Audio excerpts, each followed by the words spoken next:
faithfully conveying value and interpreting great books worldwide. Hello, this is Sally with Book Talk. Today I'm interpreting the book titled Accompanying Children Through Middle School. You know, have you noticed that when kids start middle school, once obedient children quietly turn into quickly little hedgehogs with inexplicable stubbornness, hearts always shut tight, and secret romances? Behind these seemingly rebellious behaviors lies the power of growth. Children's self awareness is budding, and they're eager to prove they've grown up. So, the middle school years are a critical period for children's growth. How can parents be competent and accompany their kids through this stage? This book will offer you some great advice. The author, Lu Chenlian, is a senior family education instructor, psychological counselor, and lecturer for the Parent Lecture Hall of the China Youth Research Association. He has always advocated that harmonious parent-child relationships are the foundation of family education. Through 18 years of practice, he raised an outstanding daughter who was admitted to both Hong Kong University and Peking University during the Gaokao. Mhm. After graduating from Peking University, his daughter was publicly funded to continue her studies at Vanderbilt University in the US. Hearing this, I bet many parents feel envious and wish their own kids could be as outstanding. So, what are the author's clever tricks for educating children? During children's middle school years, what should parents do? All right, I've summarized the book's content into the three most pressing questions for parents. First, how to help children adapt to middle school studies. Second, how to accompany children smoothly through adolescence. Third, how to cultivate a capable and independent child. Compared to elementary school, middle school has more subjects, increased difficulty, and heavier homework. In the elementary school stage, learning mainly focuses on concrete thinking. Most of the time, teachers lead the children in learning. After entering middle school, it shifts to logical thinking, where learning evolves from intuitive, fragmented knowledge to a more systematic structure, demanding higher learning abilities. There's no place to find. So, how should parents help children adapt to middle school studies faster? This is the first question we'll cover today. The author summarizes several suggestions in the book. First, strive to spark children's learning interest and help them learn through daily life. I think inspiring is the best teacher, life is the best textbook, and satisfying curiosity is an intrinsic motivation that makes kids love learning. The author has always supported his daughter in doing things to satisfy her curiosity. For example, some uneaten peanuts at home sprouted, and the daughter insisted on trying to grow them into plants. Later, they buried the peanuts together in a flower pot, and surprisingly, they actually bloomed and bore fruit. The daughter even wrote a very beautiful essay, specifically, Nostalgia in Autumn recorded the process of the peanuts' growth. She shared her insights and indirectly developed a strong interest in biology. The author also accompanied his daughter in watching ants and raising insects. This experiential learning not only deepens children's impressions, but also has strong fun, keeping them interested in learning. Therefore, cultivating children's curiosity from a young age is cultivating their interest in learning. Once kids are interested in learning, their learning ability and grades will naturally improve. Now, secondly, help children find efficient learning methods. Some children feel the academic burden is heavy, spend a lot of time on homework, but their grades don't improve. This is actually because they haven't mastered scientific, practical, and efficient learning methods. So, developing good study habits is important. When his daughter was in seventh grade, the author used a training method to improve her learning ability and accompanied her through 3 months of training. Simply put, it requires kids to strictly follow the sequence of preview, listen to lectures, review, and check homework daily to complete learning tasks, which trains study habits. During the training phase, the child must self-evaluate their learning situation daily. Parents participate in peer evaluation. Both sides not only give scores, but also write evaluation comments. Actually, it only takes a few minutes each day, but the effect is very noticeable. More than a month later, his daughter took the midterm exam and scored first in her class. With good study habits, it's also important to find suitable learning methods. Each subject has its own characteristics, so appropriate learning methods should be adopted based on the features of different subjects. In this book, the author uses his daughter's two strong subjects, Chinese and English, as examples to focus on how to help kids master scientific learning methods. All right, let's first talk about Chinese. Chinese focuses on reading and writing, so efforts should be directed toward guiding children in these areas. Now, after the reform of middle and high school entrance exams in China, test papers require more reading with broader coverage, making it hard to get high scores just by memorizing textbooks. So extracurricular reading, especially classics, becomes particularly important. Some parents say their kids secretly read romance and fantasy novels, but dislike classic masterpieces. What to do? A Chinese teacher from Taiwan has an approach worth parents' reference. This teacher didn't stop children from reading books they liked, but he would often tell stories from classic books to the children to grab their attention. Using this trick, he guided students to read many classics. Parents can also use meal or leisure time to tell stories from classics, sparking children's curiosity in reading. After kids finish reading, parents can discuss the characters and plots with them. Due to extensive reading, the author's daughter's essays were often praised by teachers and circulated as model writings in class, greatly boosting her writing confidence and interest. But reading more is only the foundation for good writing. Additionally, one must observe more, think more, and write more. Parents often complain their kids' essays lack vividness. That's because even a skilled housewife can't cook without rice. Create rich life experiences for children. Only with personal experiences can children write authentic and insightful essays.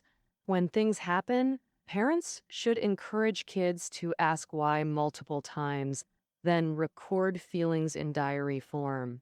Long-term persistence will improve writing skills. All right, let's discuss English learning. Having middle schoolers try reading original English books and watching English movies are good choices. Original English books must be chosen based on the child's interests so they can persist. As early as elementary school, the author's daughter read English originals using dictionaries and context clues, while English movies greatly help listening and speaking practice. This relaxed learning method is easily accepted by kids without parents exhausting persuasion. Additionally, having children listen to English textbook tapes before bed daily would be even better. Listen long enough, and you'll develop an English ear. You'll memorize the tape's content, your language sense will improve, and English learning will become much easier. Mm. Mm. For science subjects like math, physics, and chemistry, it's essential to grasp four key steps: listening to lectures, doing exercises, summarizing, and reading. None can be skipped. Listening to lectures and doing exercises are things most kids can do. After finishing a chapter, they should also learn to summarize, connect scattered knowledge points, organize easily confused concepts into categories, and record them in an error notebook. But few can manage to read extracurricular books related to math, physics, and chemistry. Some kids, and even many parents, think reading isn't as practical as doing more exercises. Actually, reading more extracurricular books not only helps understand the subject better, but also shows its connections to other disciplines. Or, through reading, you learn others' problem-solving approaches and techniques, broadening your horizons and deepening your understanding of textbook knowledge. For example, the book Magical Mathematics contains hundreds of fun math puzzles and challenging games, and even those who dread math will become fascinated after reading it. It not only boosts kids' logical thinking and spatial imagination, but most importantly, improves their problem-solving skills. After reading this book, kids will go, "Wow, math is so fun." Actually, letting kids learn science in daily life is also great. Parents can guide them to think about everyday physical phenomena. For instance, why can some switches control multiple lights, while others only control one? Why do you feel cold when you get out of a swimming pool? Well, after rain, why does a rainbow appear in the sky? The answers involve various physics aspects like thermodynamics, electromagnetism, and optics. This shows kids many life phenomena can be explained by physics, sparking strong interest in the subject. Finally, the author suggests, if a child falls behind and needs a tutor, let them choose the teacher. After all, tutoring isn't short term. Only if kids like the teacher will they communicate openly about struggles, making tutoring more targeted and effective. In short, to keep kids in a good learning state when they reach middle school, we must spark their interest in learning, let them learn happily in daily life, and help them find efficient study methods. Indeed, let's save the world. Focusing on reading and writing is key to improving children's Chinese language scores. For English, both reading and listening need equal emphasis. Besides academics, kids in middle school gradually enter adolescence. They become unwilling to talk with parents, care more about peer approval, overly focus on appearance, get hooked on online games, idolize celebrities, and body curacy, and even secretly have early romances. For parents, these adolescent behaviors feel like ferocious beasts. So, how can parents guide their children to navigate adolescence more healthily and smoothly? This is the second question we'll cover today. Middle school kids often don't want to communicate much with parents. How can we make them feel parental love and willingly engage in more conversation? First, parents must be willing to spend time with their children.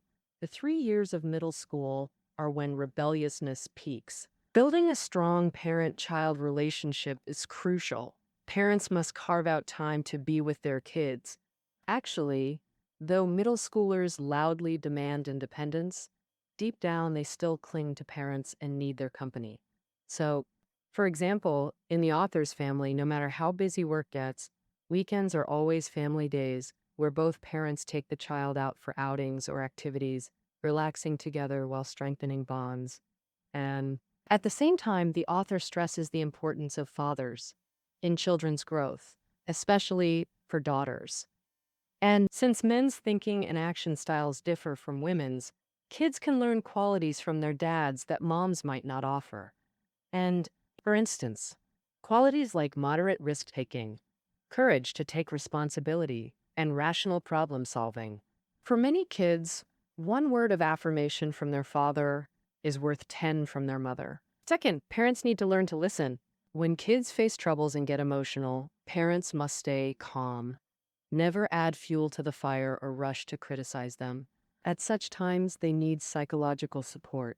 Offer a shoulder to lean on and an ear to listen. Just by listening to them talk about the problem, half of it is solved. If we can come up with a good solution together with our kids, that's the greatest help we can offer, and the parent-child relationship will grow even more harmonious. And third, parents need to adjust their ways of loving their children appropriately. Let's start with an example. One mother said painfully that her son completely misunderstood her good intentions. She spent tens of thousands yearly on tutoring classes for her son, yet he often skipped school, saying these classes were all his mom's idea. He felt miserable in class and couldn't focus on learning. The son in the story felt his mother was forcing him, not loving him. So he resisted his mother. Ultimately, this was a problem with how love was expressed. So, what really is the best way to love our children?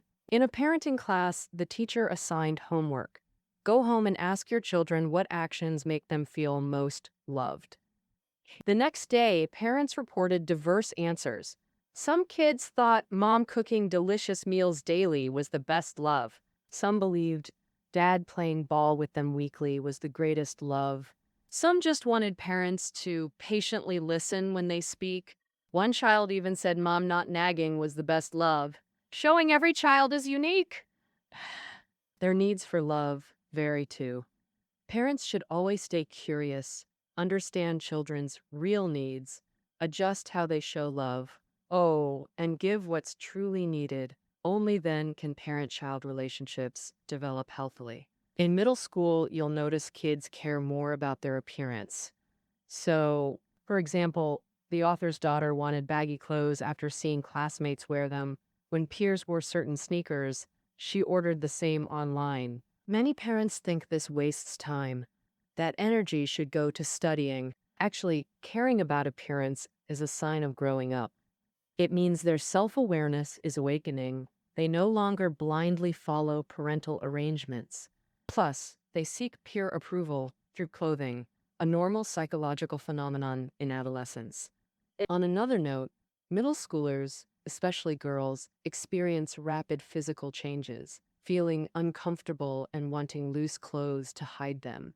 If parents understand what their kids truly crave, think from their perspective, try to enter their inner world, and meet their psychological needs, they'll understand their behavior. During adolescence, I believe parents' biggest worry is still their kids' early romances. The author shares a friend's example in the book. The author's friend's daughter has been very close with a male classmate since seventh grade. This friend often treated both kids to meals, treating the boy like her own son, and her daughter reported everything about the boy to her.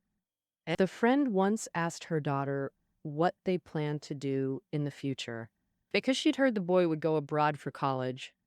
And but her daughter planned to attend college domestically. The daughter said they couldn't worry about the future too much.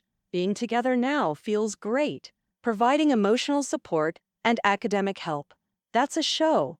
In the future, if things still feel this good, they'll stay together. If not, they'll separate. Though the friend didn't agree with this view, after understanding her daughter's true feelings, she wasn't too anxious. She just stated her stance, taught her about relationship boundaries, and how to protect herself. So, right now, after doing all this, she chose to trust her daughter. So, for early romance, parents should guide rather than block, using rational methods to help kids focus on mutual support and growth in opposite sex relationships. Another challenge. Many parents face kids addicted to gaming. Children get hooked because the gaming world satisfies their inner desires and compensates for real life deficiencies. Once kids get hooked, it's hard to pull them out. The show's psychological interview once aired an episode about a dad's struggle with his son over gaming. Initially, the dad hit and scolded his son, trying to suppress him with violence, but it backfired. The son moved into an internet cafe, and no tough methods could bring him back. And the dad said, I see it this way. Later, after reflection and learning, this dad changed tactics. He proactively gave his son money for internet access, but required him to come home after a few hours. When his son didn't return on time, he'd bring food to the internet cafe. After a while, the son's internet time got shorter and shorter, and finally, he voluntarily apologized to his dad and stopped gaming. That dad's key insight was to pull kids out of gaming, start by showing them love, finding ways to give them the same satisfaction in real life that they get from games. When children feel truly loved by their parents, their hearts begin to lean toward them, and they start changing for the better. Finally, about kids idolizing celebrities, it's because they're unsure about what kind of person they want to become. They often look for someone as a role model to follow, learn from, even imitate everything about that person. As long as it doesn't deviate from normal paths, parents don't need to worry. They can offer acceptance and accompany them through this special phase. Growth brings joy but also troubles. It can feel unrestrained. What children need most is parental support when they need help growing. All right, now let's discuss the final question. How to cultivate a capable and independent child. First, know when to let go. The author shares an experience of his daughter. After her high school entrance exam, his daughter went to the UK for a study tour summer camp. One night, after attending a classmate's birthday party with two roommates, they got lost. They called their group leader, who didn't know how to find them, called their host family, who refused to pick them up. Oh. The streets were nearly empty with dim lighting. The three girls cried in fear until police helped them home. When discussing this, his daughter admitted they'd all assumed someone else would remember the way back. Their over-reliance caused the situation. This shocked the author deeply. From then on, he had his daughter manage her own affairs, even family matters. For example, when traveling, he'd have her design itineraries with him or even alone. Surprisingly, her organizational skills weren't worse than adults. They far exceeded them. Parents often inadvertently rob children of experiences while claiming it's for their own good. Actually, often it's not that children can't be independent, it's that parents can't let go. Second, teach children to face setbacks positively. During high school applications in 2008, the author got a call from the homeroom teacher. His daughter wasn't eligible for Beijing high schools because her household registration wasn't local and her parents' work residence permits had expired. This news struck like lightning. The whole family froze. His daughter wept uncontrollably. After quickly calming down, the author took her to a small park where they talked for over 2 hours. First he told her this had nothing to do with her. Her excellence was undeniable, and she'd always be a great kid, regardless of the outcome. Then they analyzed possible paths forward, brainstorming 5 solutions that showed her things weren't hopeless. Later, the couple renewed their permits in time. After her exams, their daughter entered Beijing 101 Middle School as planned. After this experience, his daughter grew stronger. When children face setbacks, parents must first pull themselves together, respond positively, and model resilience. Then teach kids to confront challenges optimistically and build inner strength. Family therapy pioneer Virginia Satir said, "The problem isn't the problem. How we cope is the problem." Setbacks aren't disasters for kids, they're growth opportunities. The key is parental guidance. Finally, cultivate a spirit of contribution. Classrooms are micro-societies. Many parents want kids to be class officers for development.